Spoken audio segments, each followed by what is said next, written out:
வாக்குத்தத்தங்கள் நம்மை தேடி வரும்போது சில நேரத்தில் நமக்கு தகுதி கூட அது இருக்காது. நமக்கு வயசு இருக்காது, தகுதி இருக்காது, சூழ்நிலை சரியா இருக்காது, அதை நம்பக்கூடிய எந்த சாத்தியமுமே நமக்கு இருக்காது.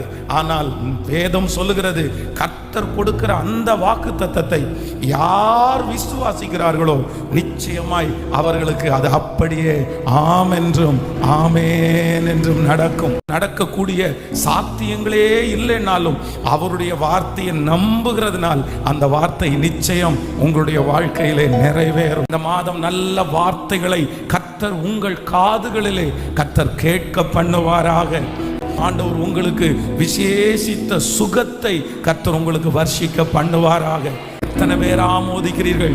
இந்த மாதம் எந்த துக்க செய்திகளும் கர்த்தர் உங்களுடைய காதுகளிலே கேட்காதபடி நல்ல செய்திகளை கேட்கிறதற்கு கர்த்தர் உங்களுக்கு அனுக்கிரகம்